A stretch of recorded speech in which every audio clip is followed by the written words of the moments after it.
Welcome, friends. As we approach the Aquarius Leo full moon, we will review with our dear colleague and friend who joins us from the other side.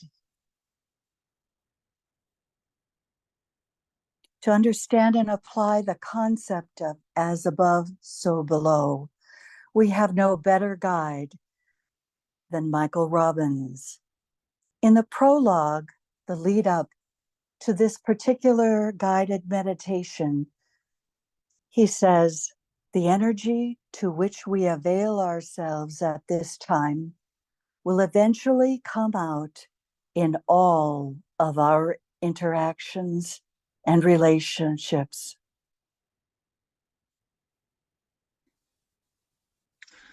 So we withdraw our consciousness, all of us, we're scattered as persons all over the world, but we withdraw our consciousness from the personality and its vehicles. We pull back. As the observer, we see the etheric physical, the astral, the mental, lower mental vehicle. We are something else.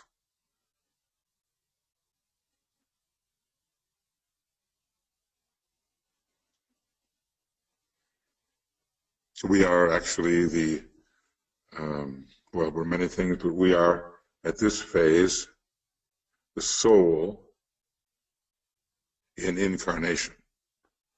We are an extension of soul consciousness immersed within the personal fields towards which we take an objective attitude. The old yogi formula, I have a body, but I'm not that body. I have my emotional states, but I am not those emotional states. I have my mind with its many thoughts, but I am not that. And then we discover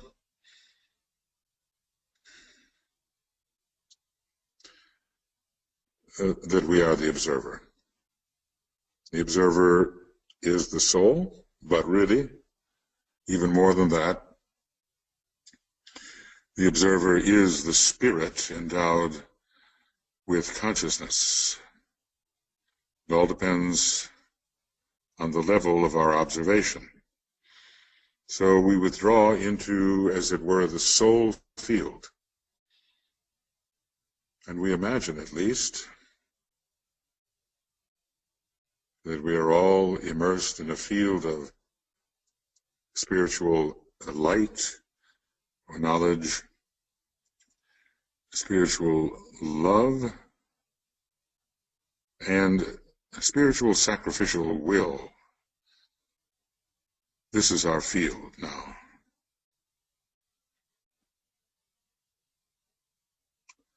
You know, when they say, who are you? We often describe our identity in personal terms, but if we were a little more abstracted and subtle, we would describe our identity in terms of the qualities of the egoic lotus.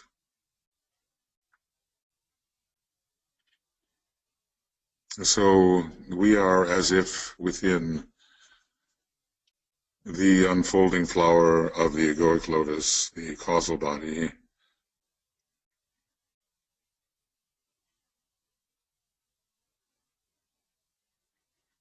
And this is our true environment, or at least a more real environment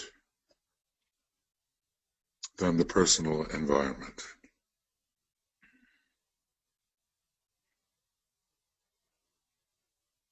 But it may take a while to realize that. And the soul is group conscious, so at least imaginatively we go into a deep sense of the group soul. All of us in the same unitive field. No separation existing, though different functions within the field may exist. So all of us are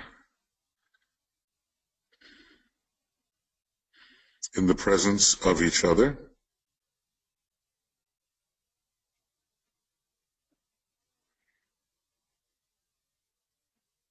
Not so much as personalities, but as souls. Another step up in identity.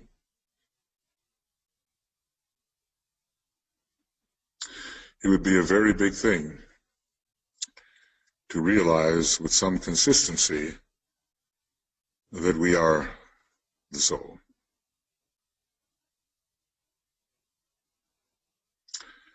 And realizing that, at least imaginatively, we reach out towards the men and women of goodwill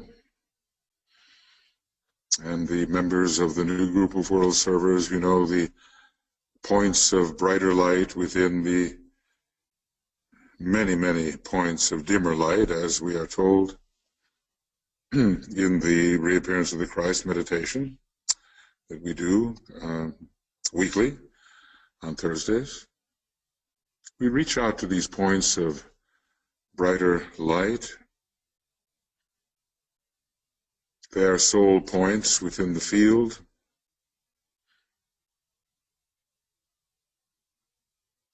And somehow, if the heart is open, we are connected with these people, although we don't know them personally.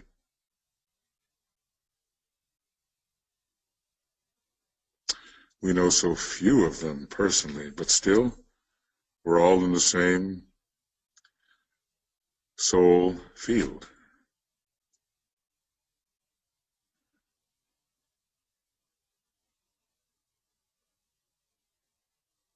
Thousands of us, really tens of thousands, maybe hundreds of thousands,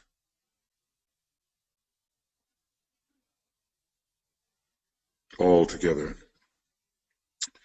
But of course, the soul of humanity is one soul. So we do reach out to everybody, really, in the soul state, everybody, whether in the body or out of the body. Somehow it's all the great unity of millions and millions, even billions of human units.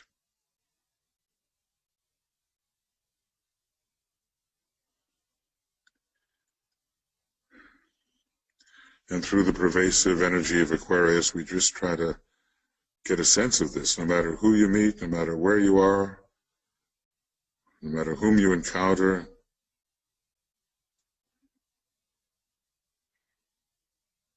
It's all in the soul field, really. And, you know, the amazing thing will one day be proved that nobody is a stranger. Ever. Essentially. We know everybody.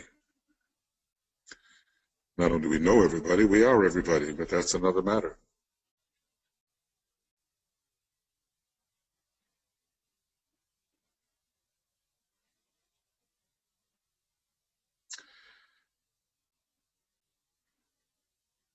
And finally, we, as in Rule 5, in the raised and initiations for disciples and initiates, we realize there is no my soul or thy soul. Ultimately, there's one consciousness with many eyes, you might say. That one consciousness has many apertures of perception. But one day we'll know the yoga where we can look through the eyes of anyone, because it's our consciousness. And just confining it to our own humanity, the great secondary mantram, naught is but me, begins to make sense. You could dwell on that for the rest of your life.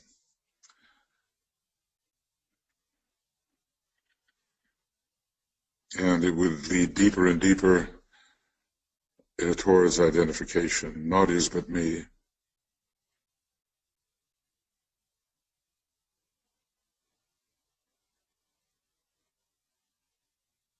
Takes a lot of time and a lot of silence and inner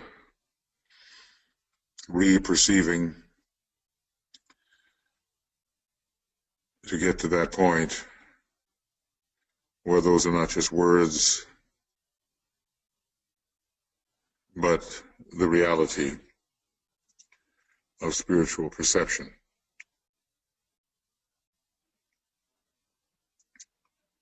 Now, it's really important when we do this meditation in the Antikarana work, which I've been working on in terms of video commentaries. There's so much there, it's just amazing, you know, to realize that we've got to have the personality fed by the soul. The energies of the soul are needed if there's going to be successful projection into the higher worlds via the Antikarana. So, you know, we can all imagine the energies of the 12 petals of the egoic lotus flowing into our point of tension on the mental plane. It's as if each one of us, of course, we have that egoic lotus, but there is the group egoic lotus into the individual, into the group. Those 12 petals send their energies. They may not all be opened yet, but you know, what there is sends its energies.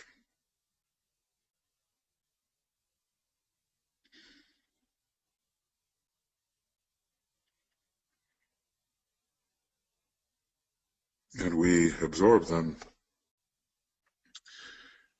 But that's not enough, because the jewel in the lotus has to play its part. It's not revealed in our case. We'd have to be initiates of the 4th degree just before the causal body was destroyed to have the jewel in the lotus completely revealed. But we imagine that from the jewel in the lotus, sevenfold jewel, comes the energy of the will into our personality, into our point of tension on the mental plane, the energies we've gathered. There are many aspects of the will, but DK speaks of the in ray order, the will to initiate, the will to unify, the will to evolve,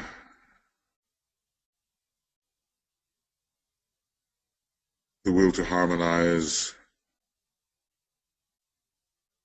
the will to act,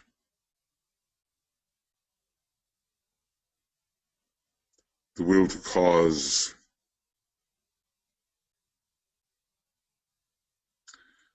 and the will to express in ray order. And he says so much about those, or at least some of them, in the latter part of the book, Esoteric Astrology. But we just imagine that in our own case, the jewel in the lotus is supporting this process of projection that we will go through. And those aspects of the will are pouring into the individual and into the point of tension that we as a group are gathering on the mental plane.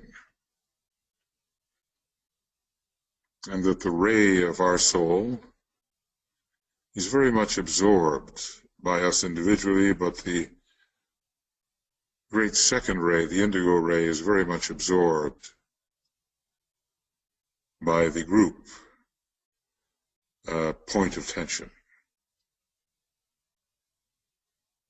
So we are imbued with the great second ray of love wisdom, the most important ray on our planet and in the solar system, whatever our rays may be.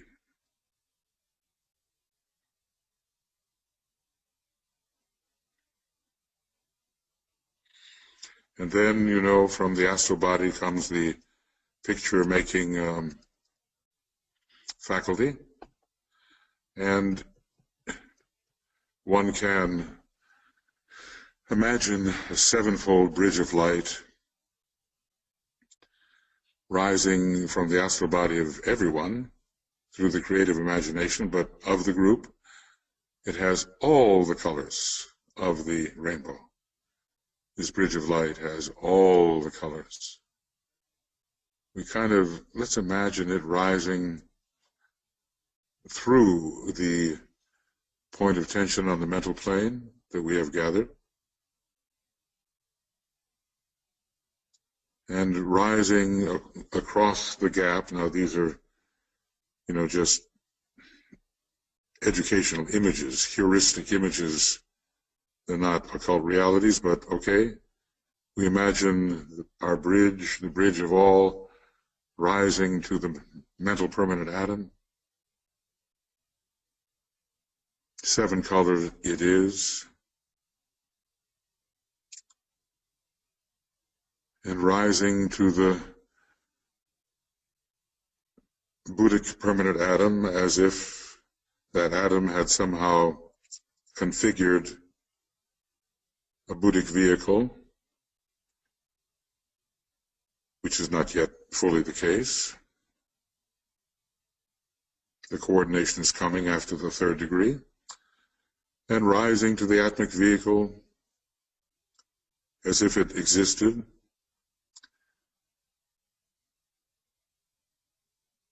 That we could work on, you know, that inner subjective feeling of this individual and group bridge rising and finally touching the monad of pure being. Now, for each one of us, 2 colors of those 7 are most important.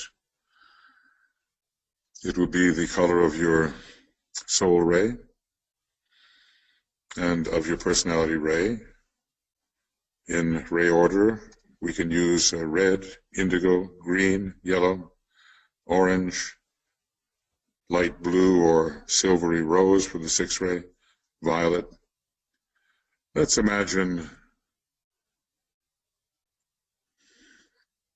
that we are selecting the proper colors, or indigo if we don't know.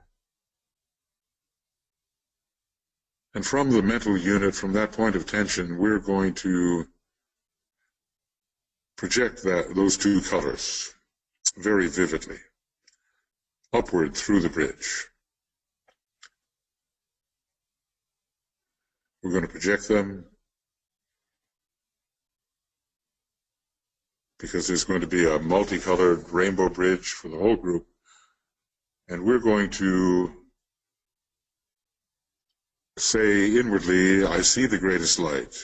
I see the greatest light. The 2nd ray word of power, as our 2-colored bridge rises, going through the permanent atoms and anchoring in pure being, at least imaginatively, and we'll outwardly sound the Om. We'll do this 3 times. Inwardly, I see the greatest light. We say, as we imagine our consciousness rising into the higher worlds, and it evokes a response. We're told over time from the monad itself, from the Father's home, from the higher aspects of our being, and the 2 parts of the bridge to meet. So I see the greatest light. We'll use the 2nd ray notes, a G. Inwardly, I see the greatest light.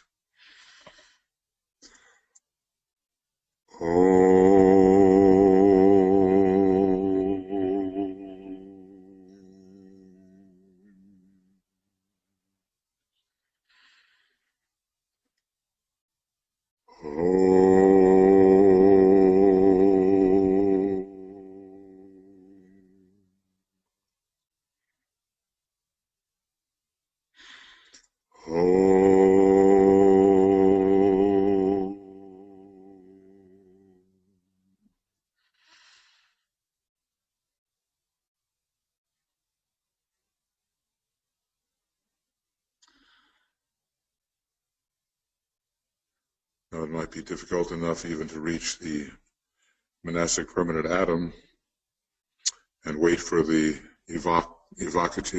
evoked response, but we imagine that our bridge, our two major colors, are touching all those points of the triad and even the monad, and we have a cone-like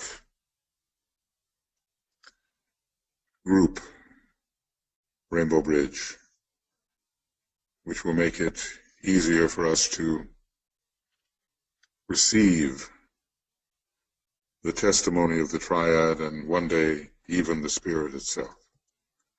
And in doing this, of course, we have entered the higher worlds where the masters focus their consciousness.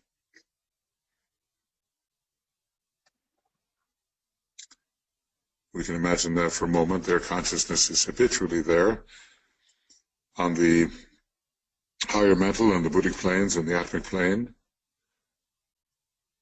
And we're entering their world.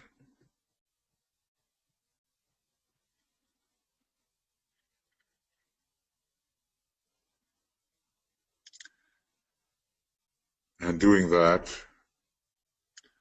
we're going to, in their world, salute them, which means expressing our solidarity with them. This is actually something that Master DK had in some of his meditations, so I'm not just making it up. So, it's as if we have entered their world on the Antakarana and are in their presence and cooperating with them and declaring our cooperation. So our first salutation is to the Christ, the Master of all Masters.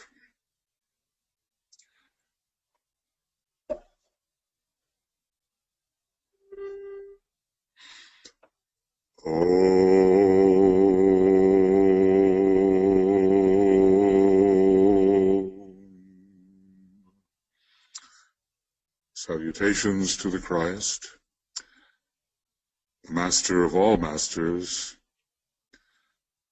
the teacher alike of angels and of men.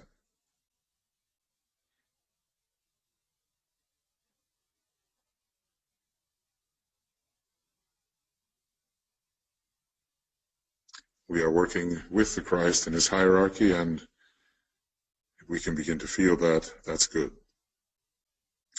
Now, especially the Masters M, KH, and DK have given out the teaching. They're close to us, so we offer our salutations to that particular triangle.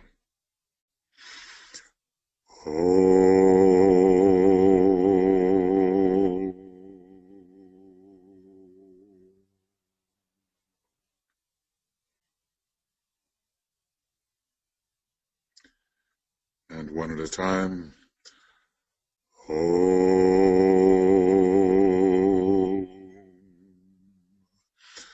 Salutations to the Master Moria, the head of all esoteric schools and organizations.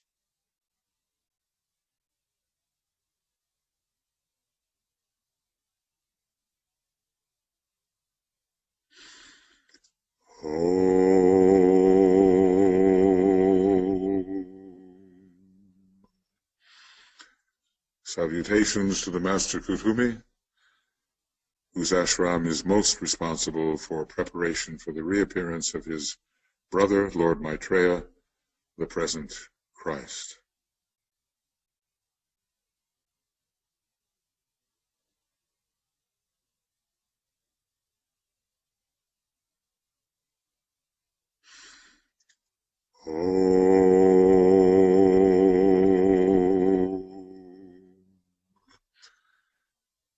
Salutations to the Master Joao Kuhl, who has given us the blue books and so much of the work of Blavatsky, and who trains aspirants for initiation.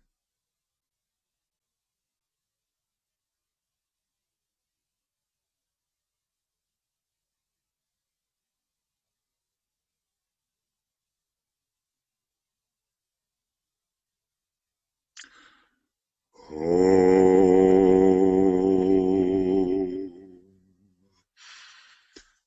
Salutations to your own master,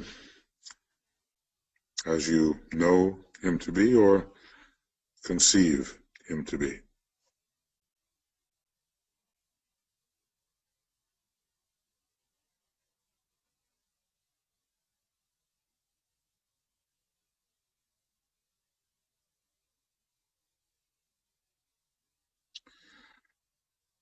And finally, Om.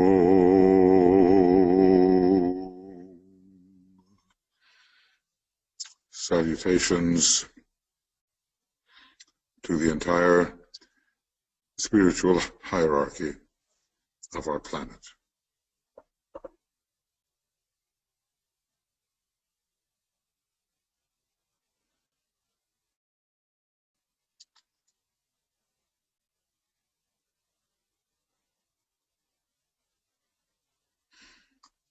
Oh.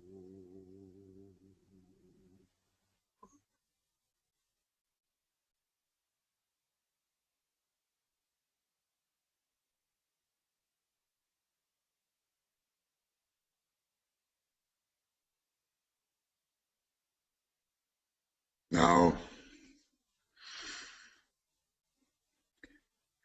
in this kind of imaginative spiritual intimacy, we raise our thought to Shambhala, the center where the will of God is known.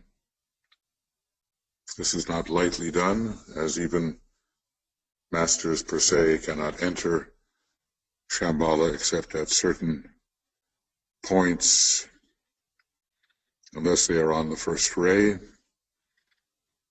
So it's an august,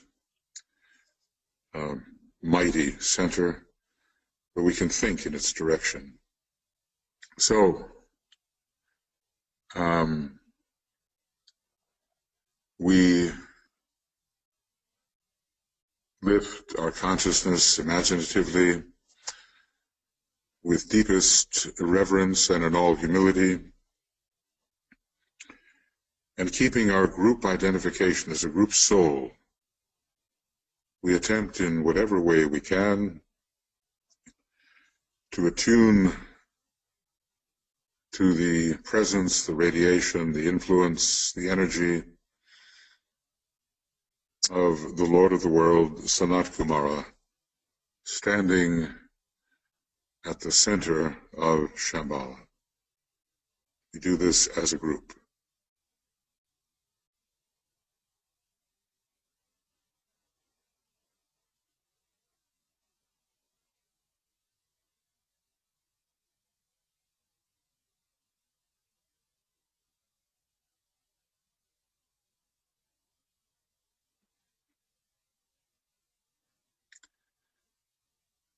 And inwardly,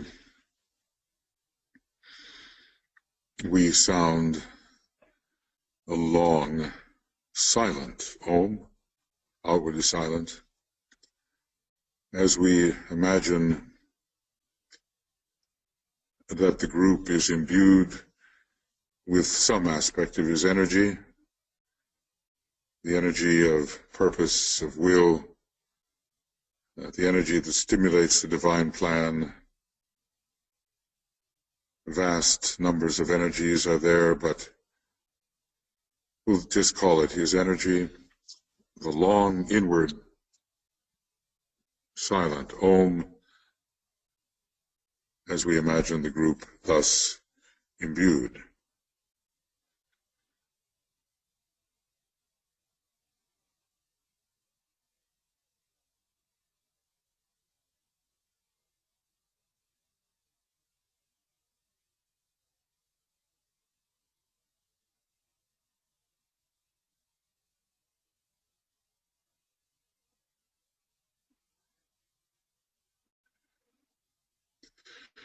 Perhaps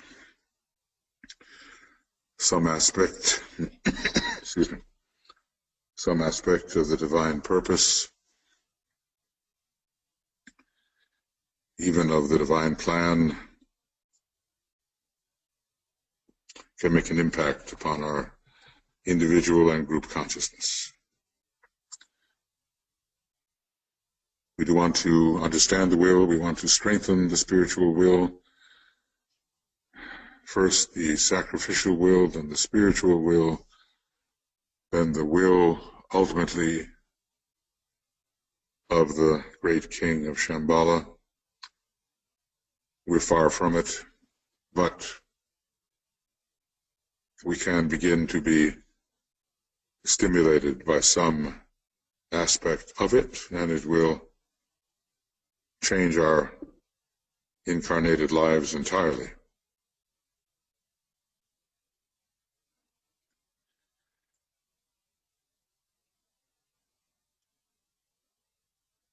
Now we come to that point where we will be entering the indigo sphere. We gather ourselves together at a point, imaginatively. This is a point of tension. It's a point of light. It's a point of love.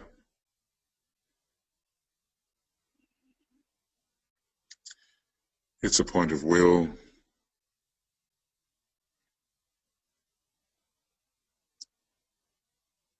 And we place ourselves above the golden pathway, which we imagine goes directly into the heart of the indigo sun, where we will imaginatively meet the consciousness of Master DK.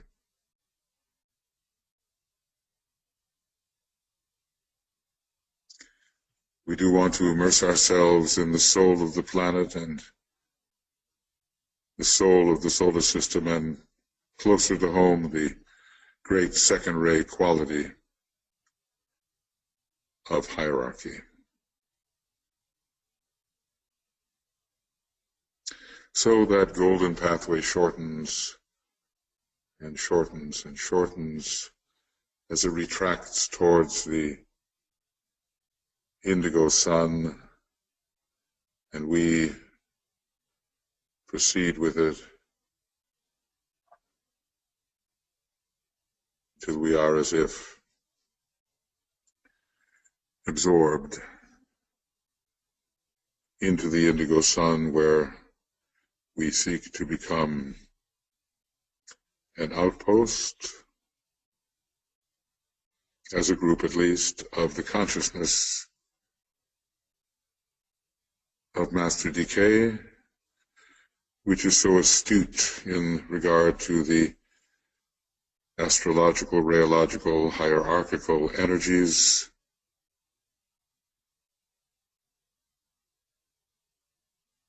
because we want to treat these energies available now as if they are real. Most people don't think anything about it, but these energies are intensified at this period of the Aquarian full moon. We'll be dealing with Uranus, the Orthodox ruler. It's about the uniqueness of every expression of God.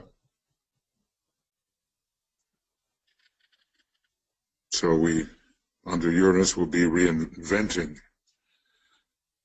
the conditioned forms which, so many of which hold us in prison because of the ignorance with which they were created. So we will express our authenticity under Uranus.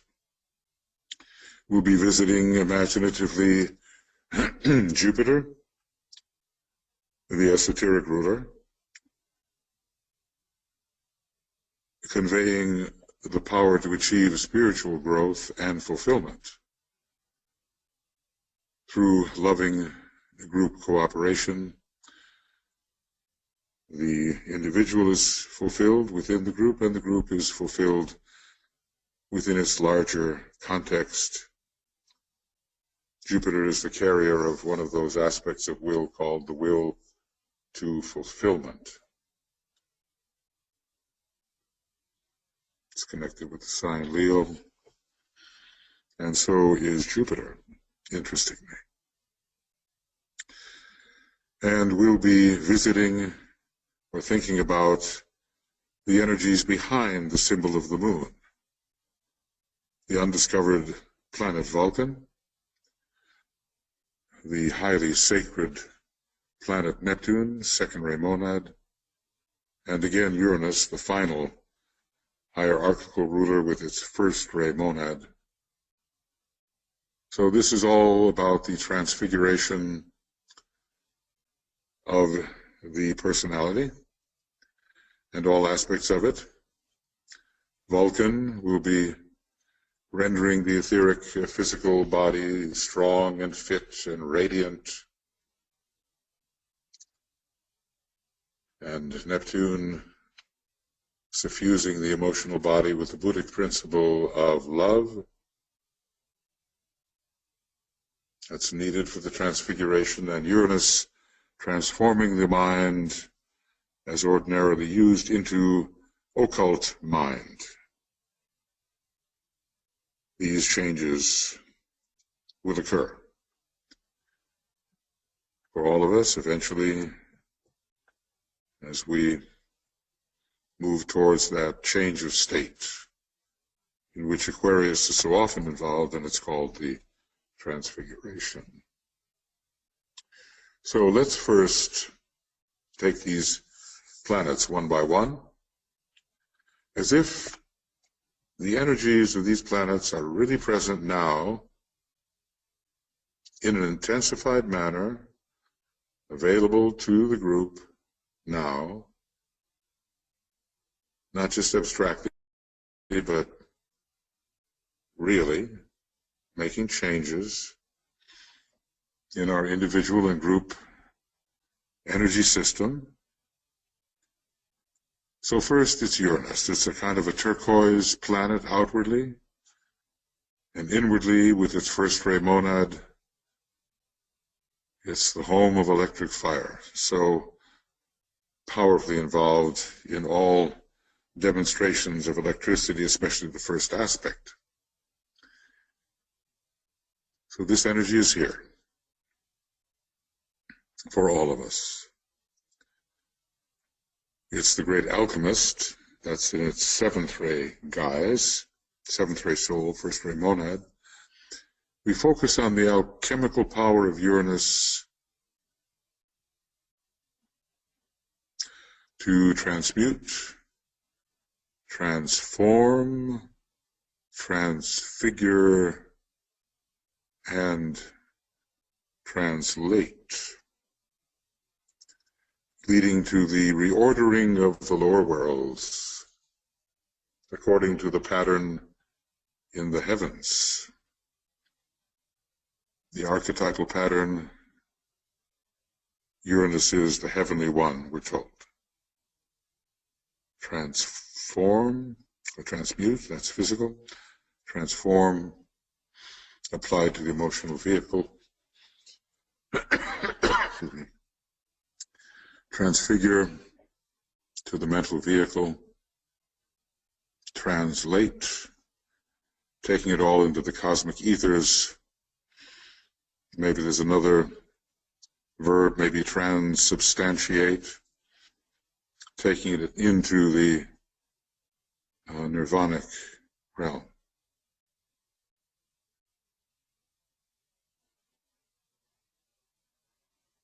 We're going to change. Aquarius is a great sign of change, and I don't know how many incarnations we'll have during the age of Aquarius, but we certainly won't be, as we exit from it, as we are now. So we open our consciousness to this Uranian stream of energy, sometimes, configured in terms of violet energy.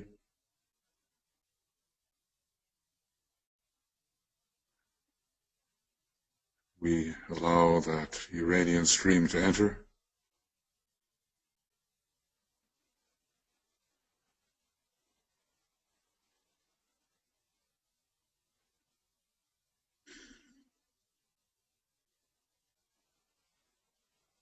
It's very electric. It's electric fire. Of course, the question exists whether we can really handle it, but as a group,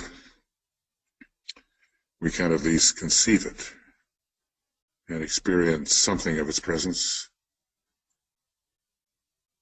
making the spirit real. But of course, that has more to do with the final hierarchical meaning of Uranus. At first, we're simply doing things in an original way, an individual way, something that conforms to the pattern of what we are. And so we attempt to realize the areas in which we or our group or groups are most in need of the divine qualities of Uranus.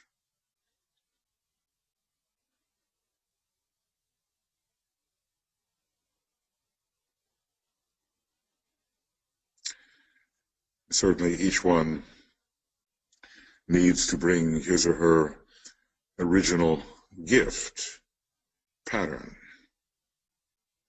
to the whole. And in this way, the divine will actually works out. So we're going to sound a note. We'll use the note B. It's a violet note under some circumstances. And we will imagine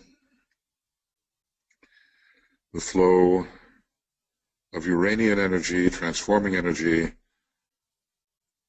into our individual lives and into our group and groups.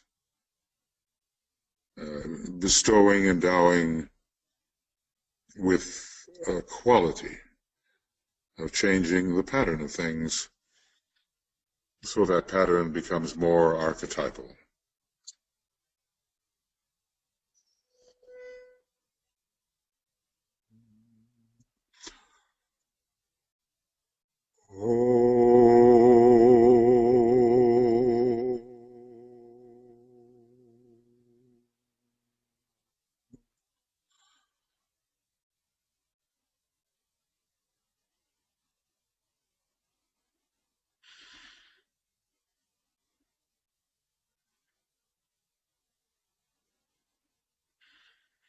Our pattern can change and more freedom can come.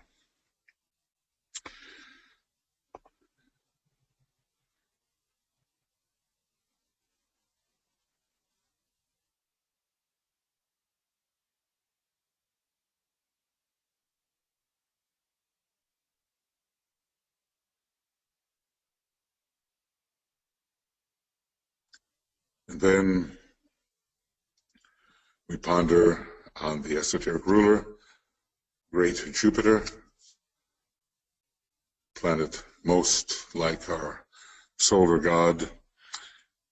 It bestows something being really developed now, and increasingly in the Aquarian age, the fullness of group consciousness. Maybe we just know a little bit about it now, compared to what we will know. And group love, enlarging and unfolding the group astral body, and of course the causal body, rather. Well, maybe the astral body too, if we think of it as being filled with Buddhi. Jupiter is one of those Buddhic planets as well. But the group egoic lotus, causal body, enlarging, fulfilling, building and completing the realization of group soul. We talk about it all the time, group soul. But do we at all really understand it, feel it, function within it? Through Jupiter, Aquarius, Shambhala becomes or become the conveyor of life more abundant. The Christ looked at us and, evaluated us as poor ones. We have so little compared to what we might be, what we might have, what he and the masters have, but the abundant life is coming. The cornucopia is coming. Fulfillment, enlargement, far beyond our little scope now in power and in consciousness. It's all coming via the group in which we participate rightly.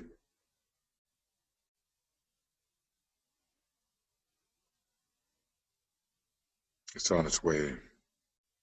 So let's try to feel the flow as we open our consciousness imaginatively to the impressions borne upon the Jupiterian stream of energy.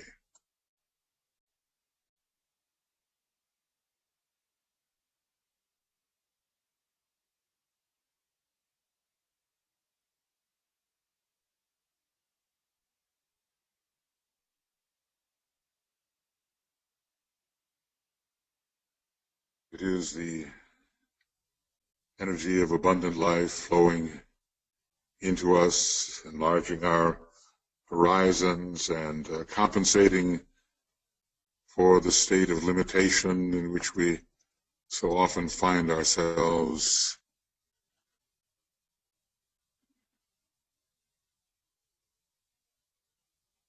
These energies are here. They're available now. They can flow into us, often through the heart center when it comes to Jupiter, but the heart within the head should not be overlooked.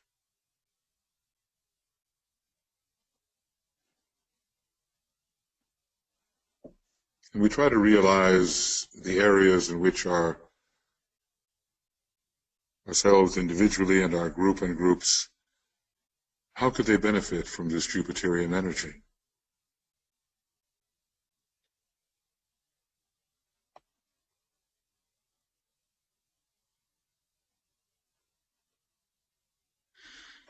Certainly the benevolence would be there.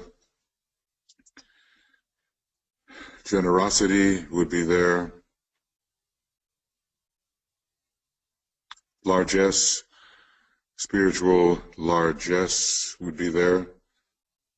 There's no place for pettiness in disciples. No place for withholding what should be given. One can't give everything, but it's not wise, but there's a timing to it. We cannot withhold what could be given, what could advance the process of those who receive. Every day we are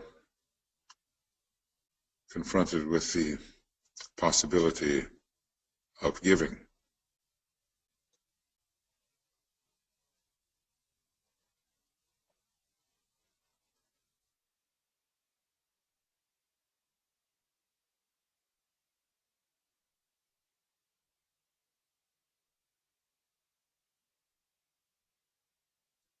So we think, how does our groups, ourselves, what do we need here from Jupiter? And we see the flow coming in. It's kind of a royal blue, It's one of those colors. It has maybe an admixture of purple. There's a strong seventh ray with Jupiter, and we see it flowing into our lives. We'll use a second ray note, the G again, and we'll see the flow of Jupiter with its presence at this time, its augmented presence, flowing into our lives and the lives of our groups.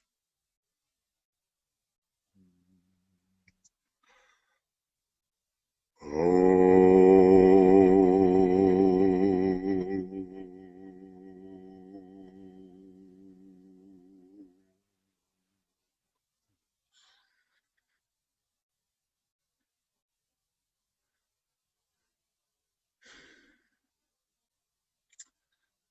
And surely we are more together. Together we can be more than what we are individually, and the great fusing energy of Jupiter helps us with this. Now, our next encounter is not so much with the moon, it's with the veiling influence of the moon, our lunar vehicles, which block out so much of the pure energies.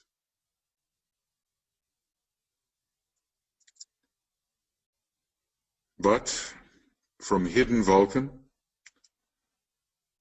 from transcendent Neptune, and from, again, electrifying Uranus, come the transfiguring powers that change our personality into the true servant of the soul. It's as if these energies are present. We're going to change and be truly transfigured personalities one day. We'll owe it to Vulcan, Neptune, and Uranus. Vulcan, the radiance of the etheric physical atoms. Mars is dull compared to Vulcan, who polishes, burnishes the shield of Mars. Neptune, out there, pure blue, such a lovely blue, deep blue planet, second ray monad. Transcendental love in the astral body, the Buddhic vehicle conveying its love wisdom, and the monad, and the cosmic astral plane. Neptune has not yet, as far as we're concerned, released its transcendent gifts, which we will only later appreciate. And finally, Uranus, occult brilliance in the mental body. Those three.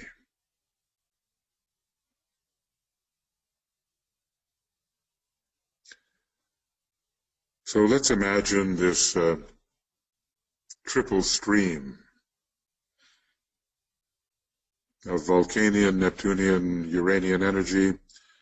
I won't select the different notes. I could, but we'll just use the synthetic second ray note as they flow towards our planet, Shambhala, hierarchy, the individual, the groups,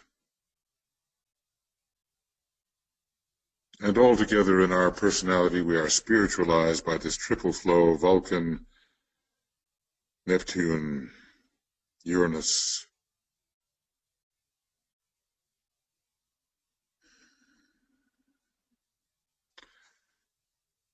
A triple stream entering our group and groups and affecting us individually,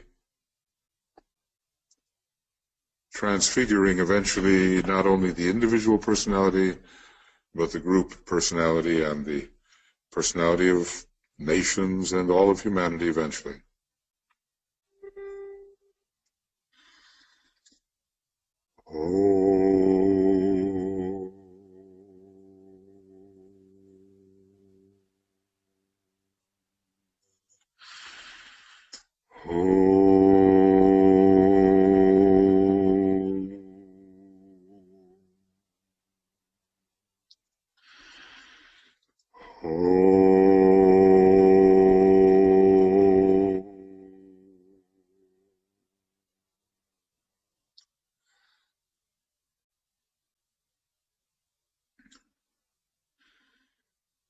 Every aspect of our personality receives the stimulation it needs and rises to such a condition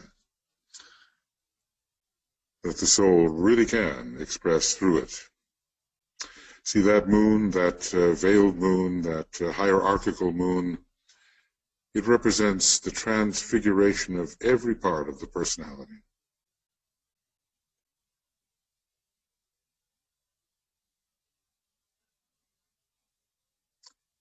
Vitalization, electrification, powerful stimulation with the three aspects of divinity. And this will happen more and more during the Aquarian age, which essentially is ruled by Uranus, not just in an orthodox manner, but in the highest possible manner, being the veiled hierarchical ruler of Aquarius.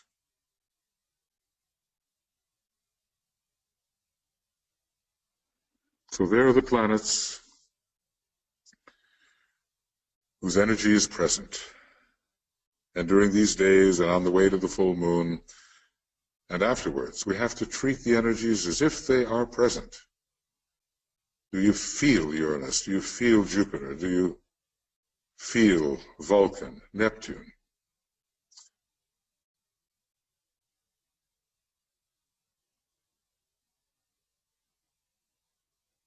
Do the rays, the planetary rays coming from these great deities, touch us?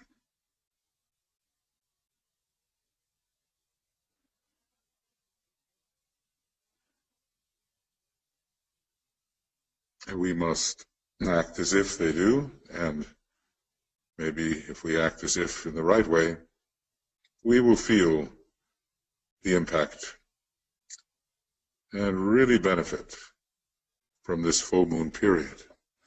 All of this, we know, is within the great body of the blue logos. Just imagine the sun as the vehicle of the solar logos, a great being. On the second ray, it's love, wisdom. He's the heart center of a great cosmic logos. And it's love pouring through everything, and at the heart of every atom is Buddhi. The sun is a living being, and we as monads, we are that which has its home within the sun. Amazing statement. You can find it in Initiation, Human and Solar. That which finds its home within the sun. That's what we are at this time. Love, wisdom, pervading everything.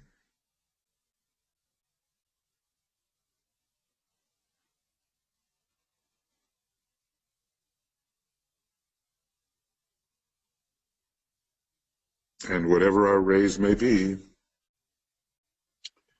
in this solar system at least, and on this planet, we are units of love, wisdom.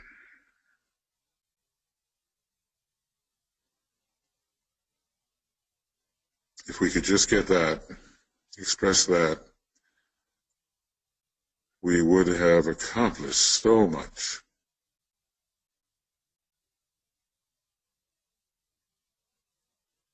Serve and express love in your surroundings, and to the extent that you are able to do this, you are blending your little will with the greater will of God.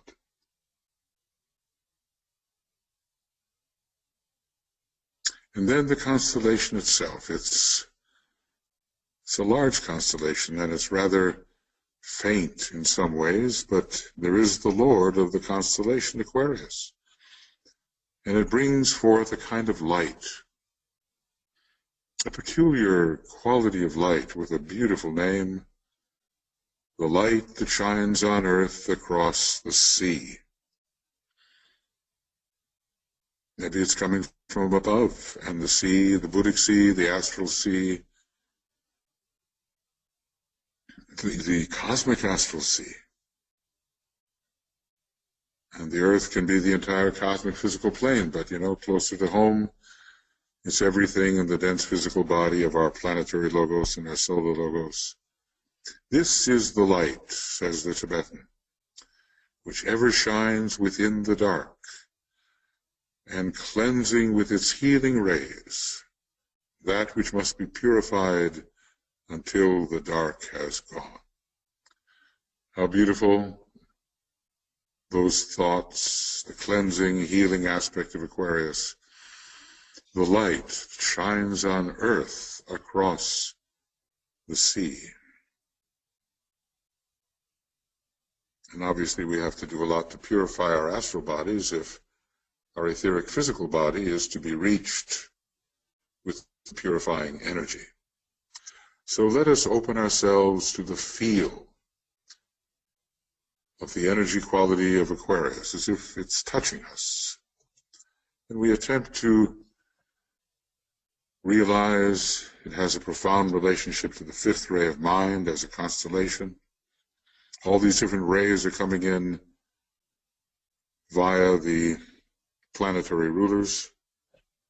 When we think of Aquarius, it's universal. There's not a ray that's not there. It's all there. Whether through decade rulers or the 3 levels of rulers or veiled planets, all the rays are there. Hence the universality. And we can emerge from this period feeling far more inclusive, universal, relate to all kinds of energy demonstration, all kinds of people, see their place. We can do that. And so now maybe the most important part, building up to the exact full moon moment on the, tomorrow GMT really, at 12, no, it's actually the 11th, isn't it? At 12:32:48, building up. As we think of this, and we'll have some moments of silence as we do, but you can hold this in your silent meditation during the coming day and following. We'll just give a little start here, and let's see what it means to us. Water of life am I, poured forth for thirsty men. You know, we remember the Christ and the Buddha called themselves the light of the world. They could have called themselves the love of the world and eventually the will of the world. It's not that we're identified as a tiny little emanation, tiny little unit, this monad and extension. We're something bigger. Water of life am I, poured forth for thirsty human beings, thirsty men and women. But, you know, the word men is used because humanity is manus, and at this time a masculine kingdom. Okay, let's ponder. Water of life am I.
Water of life am I,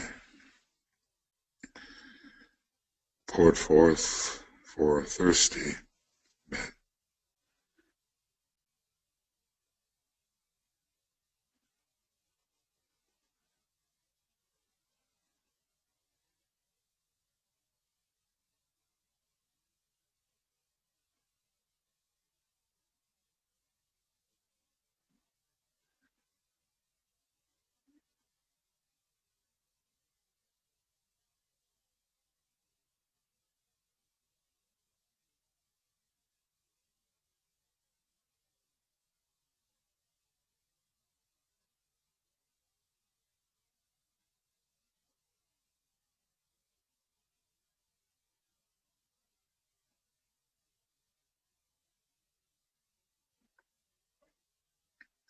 the familiar form we see, let us say, in the mirror. In this mantram, it's not what we are. We are pure being from the monadic plane and beyond. We are spiritual will. We are that. We are spiritual love wisdom.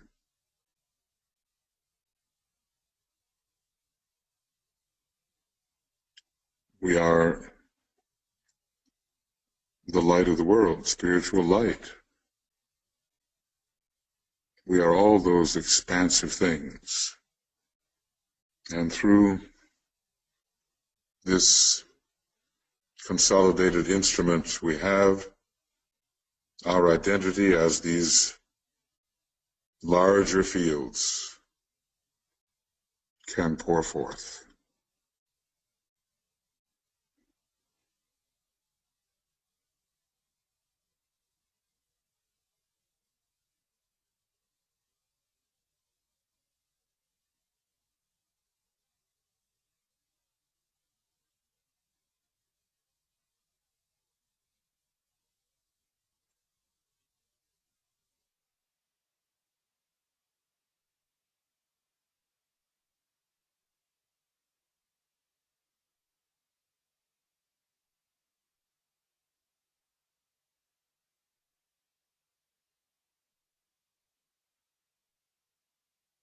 If we could but conceive it, thinking of the livingness of the cosmic etheric planes, we are the being of all beings.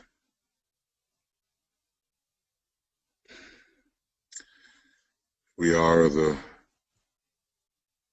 great will behind all willing.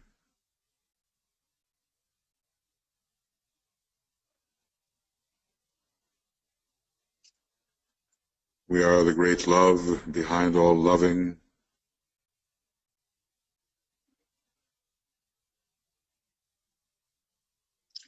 We are the great light behind all knowing, all seeing.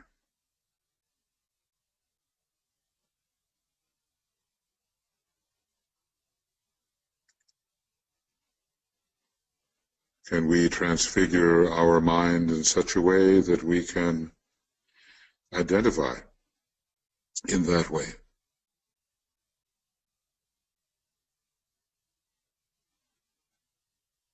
Water of life am I, poured forth for thirsty men. But even if we could release the positive energies of our chalice, our egoic lotus, through the higher chakras and so forth, even that would be a great help to the forms of life we contact.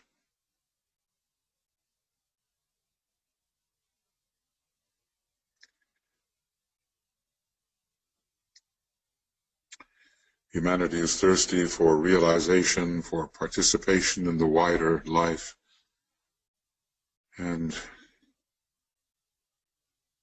maybe we know a little about it and can help.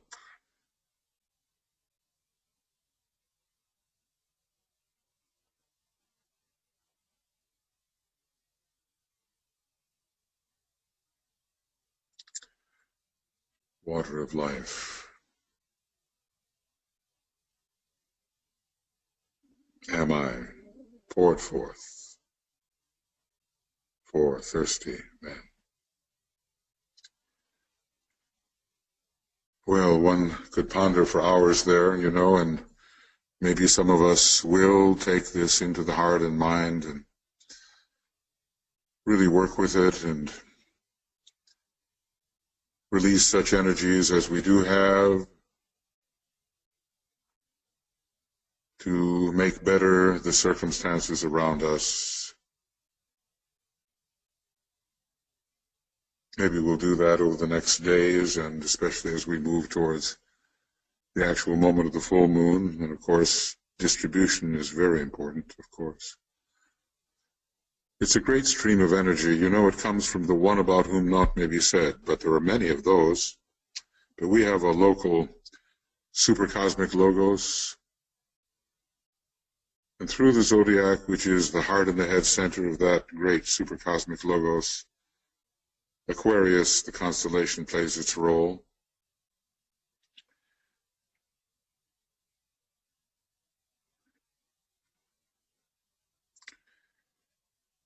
And it flows through other constellations, probably all of them that are chakras in the supercosmic logos.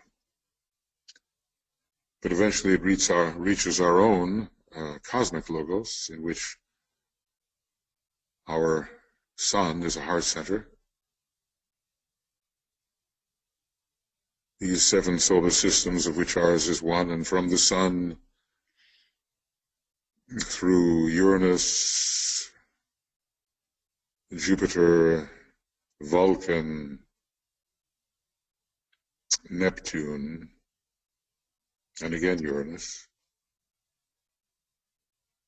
all the way from that exalted Pleiadian source down to our relatively humble planets, and thence into Shambhala, where under the law of assembly at these times, the energies are brought together and shared with all monads, and into hierarchy with all masters and souls, and finally, you know, into the personalities of those who can manage these energies somewhat consciously.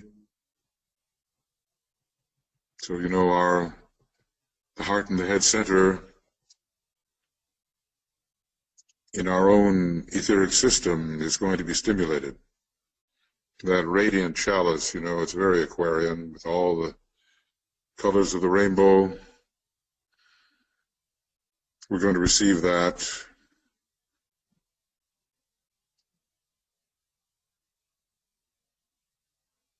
And be very stimulated in the right way by these elevated Aquarian energies. We try to make this real to ourselves. So, you know, we're not just like doing a meditation, forgetting about it. We're carrying this forward as if these energies are real. They are. As if they're present. Yes, they're intensely present. The world is in great difficulty at the moment because of the change of ages and the ending of great ages, beginning of others. Many factors are operative, and the right energies need to be distributed. So let's just think, you know, Aquarius, the sign of service, of sharing. Where would we, as a group, where would we as an individual direct for some healing, some re-archetypalization? Where would we direct these Aquarian energies, these planetary energies associated with them, these ray energies? What could be the result? Let's find an area somewhere on our globe that we think needs special attention.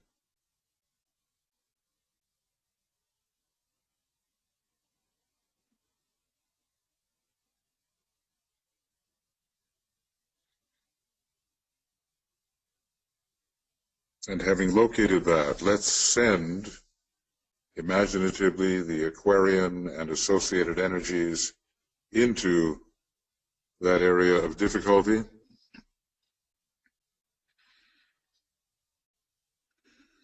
Again, we'll simply use a second ray, Om, as love wisdom is the thing at the moment. And we'll see some transformation of the trouble occurring, some improvement of the situation. Just watch it unfold before your eyes, your inner eye, as the situation becomes more positively Aquarian, changing from what it is to a positive demonstration of Aquarius.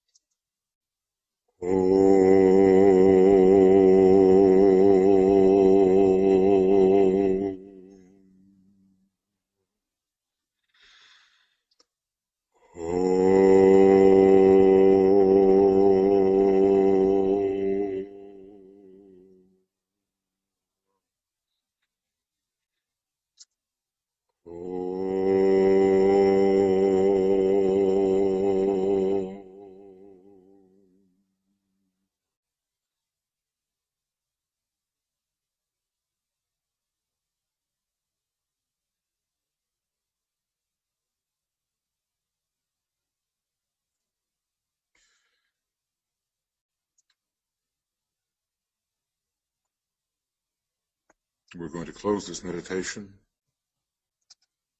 with the sounding of the great invocation, the ancient invocation for power and light, which was released by Sanat Kumara to the Christ and thence to the hierarchy when the Christ agreed to come in a physical form. Maya Virupa presence, at great sacrifice to himself, of course, as the more we descend into materiality and density, the greater the confinement and sacrifice. But in any case, this is our very, very powerful instrument for facilitating preparation for the reappearance of the Christ. So, let us together excuse me, sound the great invocation and thinking of the, Aquarius, the sign of distribution, these energies of light and love and power, they are being distributed widely to humanity and making a positive difference. From the point of light within the mind of God, let light stream forth into the minds of men. Let light descend on earth.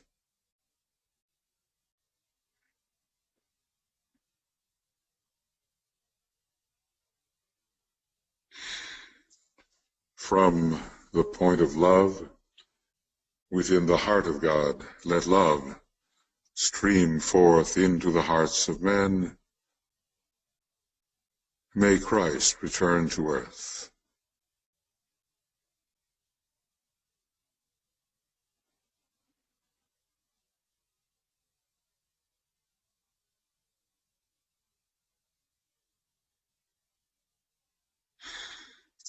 From the center where the will of God is known, let purpose guide the little wills of men, the purpose which the masters know and serve.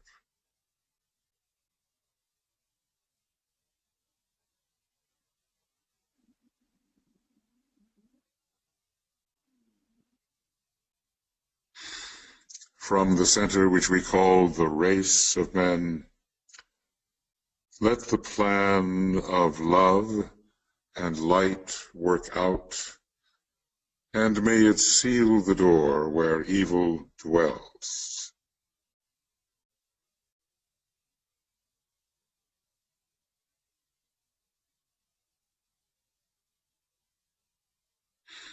Let light and love and power restore the plan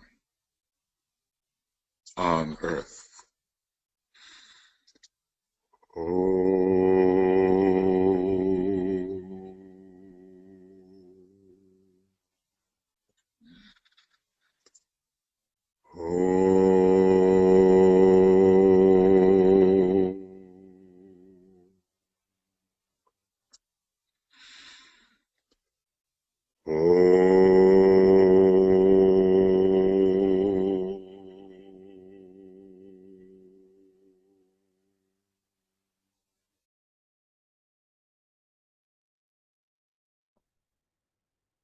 Thank you, friends. We continue on the gift waves of this phenomenal occult meditation given to us by Michael Robbins.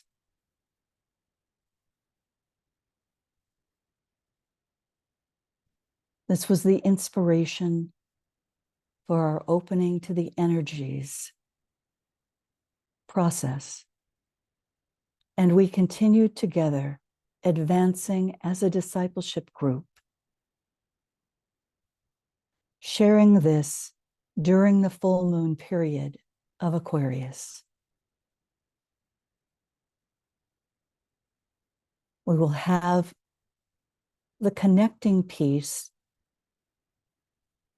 opening to the energies of Aquarius in relation to the concepts of the science of relations, integrating the science of triangles, the science of the rays, and the science of the centers. On Saturday this week, still during the days of distribution. And then we will gather the following Saturday to weave these great concepts into our occult meditation in a contemplative way and begin to really consider in the second decanate of Aquarius the quality of patience linked to the quality of tolerance,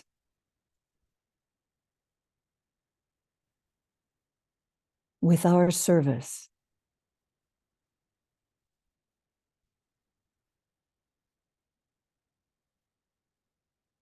We continue in silence as we approach the exact moment of the full moon.